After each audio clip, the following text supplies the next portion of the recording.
Hello, Dental A Team listeners. This is Kiera Dent, and I just wanted to say thank you so much for being part of my Dental A Team family. I seriously love doing this podcast. I thought I was going to hate it, and I love it. I love it so much because I get to connect with you. I get to hear how this podcast is helping you and your practice be better. So if you have loved this podcast and you are willing to share, I would greatly appreciate if you'll share with your friends, if you'll leave us a review, if you'll give us 5 stars, anything you can do. Just like you guys grow your practices, we're trying to grow this podcast to positively impact the world of dental. This is how we get to grow our Dental A Team family. Thank you so much for listening. I hope you enjoy the show.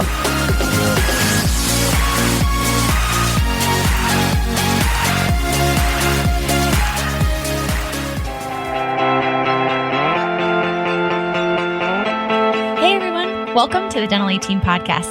We're your hosts, Kiera Dent and Dr. Mark Costas. Mark and I had this crazy idea that maybe we could combine a dentist and a team member's perspective because let's face it, dentistry can be a challenging profession with those two perspectives.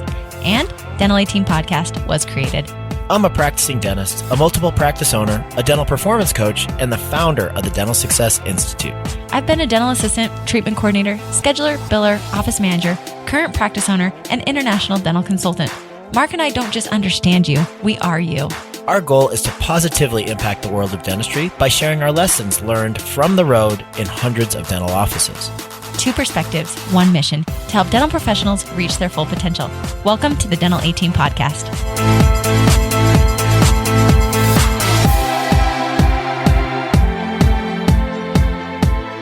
Hello, Dental A Team listeners. This is Kiera, and happy holidays. Merry Christmas to those of you who are celebrating.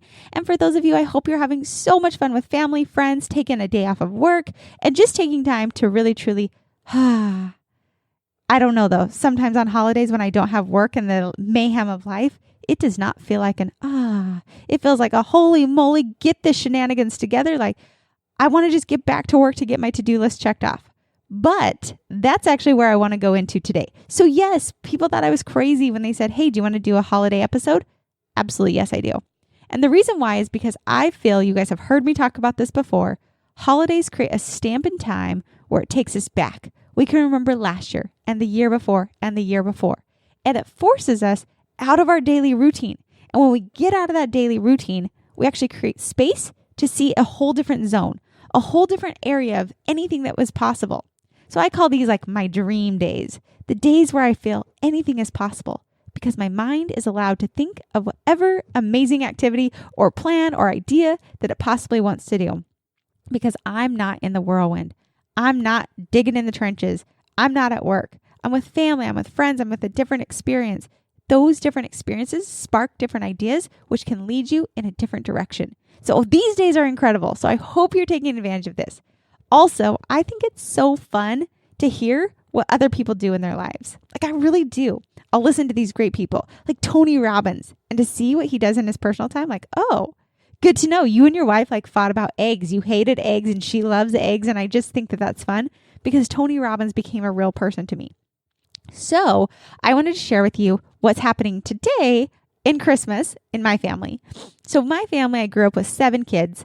And I was the second oldest, and every single Christmas, we all would go and sleep in the family room together.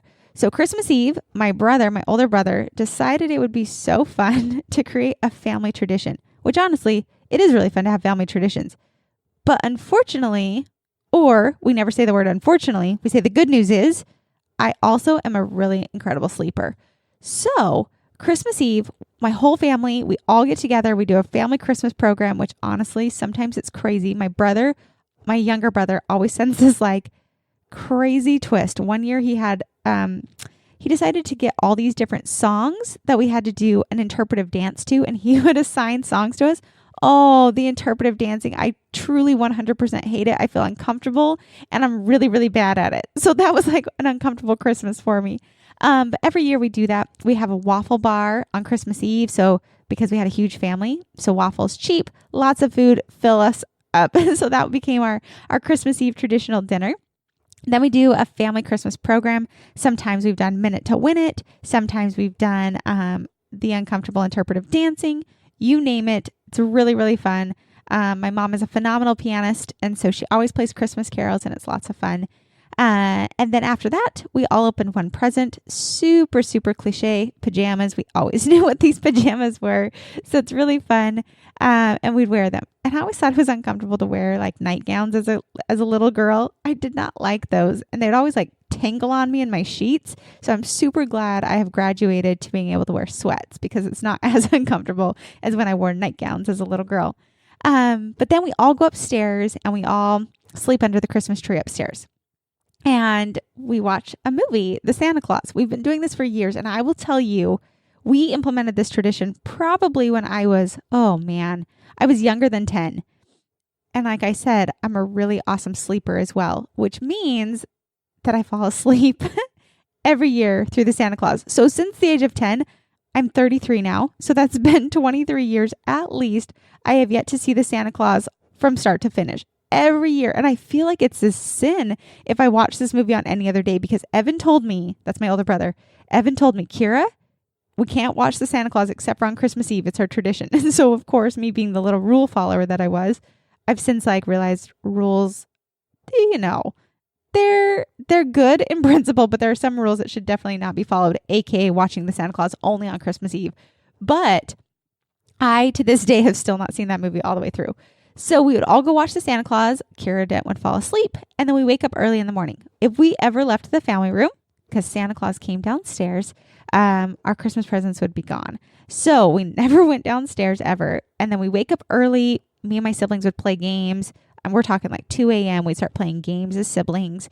And then we'd wake our parents up. And in my parents' house in California, we had an intercom system. So, you could be in different rooms and call each other. And I remember my brothers one year thought it'd be so funny to crank up the volume in their room. So when we called them on the intercom, it would scare them. Yep, that was a little bit of a failed attempt that year. They were not super impressed with our humor that year, but my parents are so fun. They wake up early. There's just been so many fun traditions. And then once they wake up and all of us are together, yes, I always go do my hair because I know we're going to do a video camera down the hallway. So I hurry and go brush my hair, make sure I don't look terrible from sleeping, which is ridiculous. Maybe this year I'm just going to go bedhead status because honestly, why do I live in this judgment world? Laugh at me. Yeah, I just woke up from sleeping in this uncomfortable nightgown that twisted around me all night long. This is what I look like. But anyway, so then we all line up on the stairs in age order. So my little sister, she's at the very bottom and my older brother's at the top. And then we all walk down the stairs and go see what Santa Claus brought us. And then after that, we go and have our family Christmas breakfast. Came from my mom's family. And it's actually, we go to the store beforehand, so usually Christmas Eve, and pick out our favorite box of cereal. So every one of us gets cereal. And it's funny because some people would think that, why do they get cereal? It's because my mom was a rock star mom, 7 kids. She made our breakfast and lunch every single morning. So we never, ever, ever had cereal. So cereal was this awesome treat that we're getting cereal and we're so excited about it. So we have cereal. And honestly, my mom is genius because that's such an easy breakfast on Christmas morning. So we have cereal and then we all go upstairs and open presents from each other. And it's just a really fun day. So that's Kiera Dent's family. I love hearing family traditions. I love hearing different ideas, but it's super fun. When my husband got married to me, he joined our family and Christmas literally does last all day long. There's 7 kids. We give each other all a present. That's a lot of gifts to open and we go one by one by one. We have since created a better system. You're welcome. I am the systems guru. We also have a system for Christmas. So it's not as long of a process because it used to take so long. We're talking 2, 3, 4 o'clock in the afternoon. And I was oh, could this be done already? But it was so fun. So I just think it's fun sometimes to share different things that make us real humans. So if you guys have fun traditions, I would love to hear what you're doing this holiday season. But to spin now, because obviously I need to drop some nuggets. That's what this podcast is about. I wanted to spin that in this holiday season, I feel that there is a spirit of giving.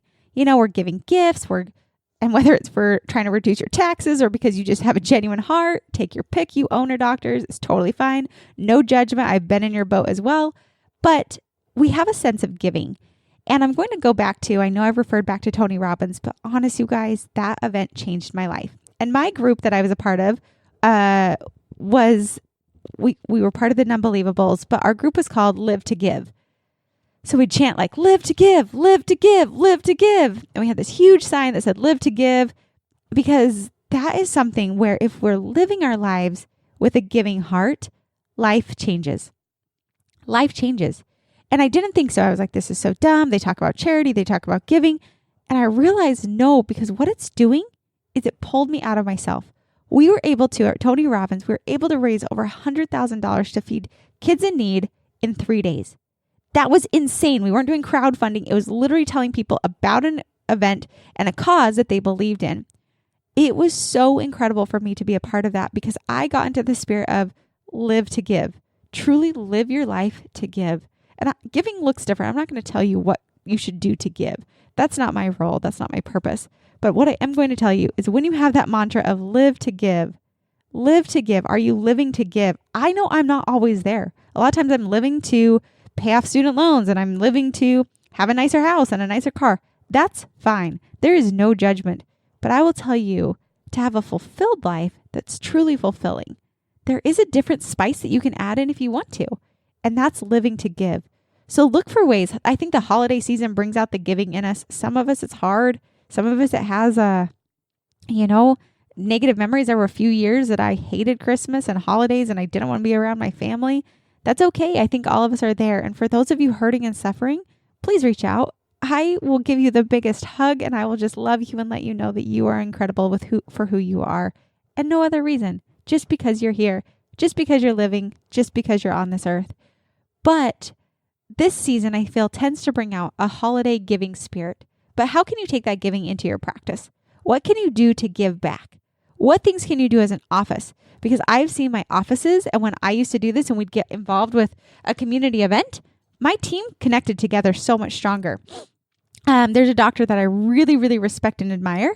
He's in New York. And on his email, he says, are you feeling called to serve? If so, many hands make light works. Click here and he has a way to give back to his community. And I love that that's on every one of his emails. He has found a way to give back. You guys can give back in dental services. You can give back in, you can go to do charity events. You can do community outreach. You can find a way. We're doing suicide prevention. Whatever you feel called to do, go for that. Because I do feel that the spice of fulfillment is giving. There's a lot of times when I'll be sitting there and I'll be meditating and I'm like, why don't I feel fulfilled? My life is so great. And it's because I don't have a giving service. I'm so focused on myself that I get wrapped up in and I forget how great life really is. And that's where I feel like live to give. Live to give. How can you give back? Obviously, you have to have money in order to provide for other people. You can give of your time, but having more resources helps you give to more people. I truly believe that, and that's what I like to do. That's my mantra. And I don't judge myself. I don't judge other people. Whatever your personal views are, great. Embrace them. Love them. Be who you are. But I will say, look to see how you can give. And honestly, please email me on this one. I say email me all the time, but honestly, this one, I really, really, really want to hear from you. Send me ideas of how you're giving, how you guys live to give in your office. And I'm going to make we'll do it on our website. We'll have ideas of how to give back. Because I really do believe that when you have ideas to serve, when you have ideas to give back. One of my other friends, he has all of his friends Venmo him money and he goes to Costco and buys jackets. He lives in Utah and he buys warm coats and he drives around and finds all the homeless people and delivers them. Another person I knew went and bought sleeping bags and delivered it to the homeless shelter. And they were so grateful because it's so cold outside. Tony Robbins, he's obsessed with feeding millions of people or planting trees to give back. Whatever it is, start today. Find something that inspires you, something that is a way to give back because that's a higher, greater purpose than yourself. And it reminds you of how grateful and how blessed you are in your life today. So live to give, you guys. That's my message for you today. In the church that I go to, they have a program called Light the World. And throughout December, there are opportunities to serve and to give back. And I love that. I love that it forces me to think outside of myself. I love that it's our constant reminder that's how we can light the world.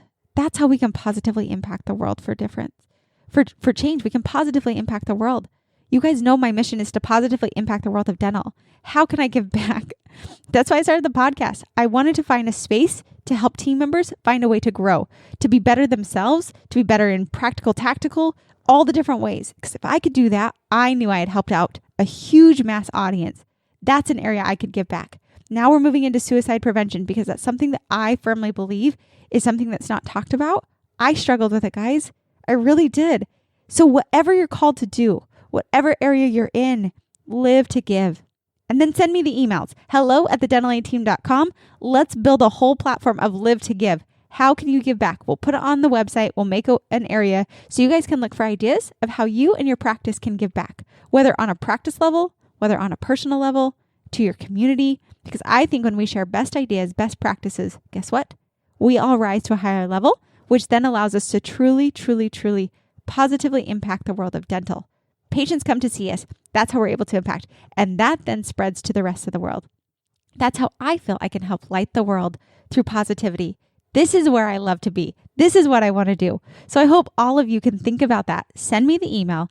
And above all else, please know how much I truly love and appreciate all of you. You guys are my family. You guys write me. I know you're out there and I know you're listening and I appreciate you so much. So live to give. Enjoy the holidays and know that I truly do value you and appreciate you as being part of my Dental A Team family.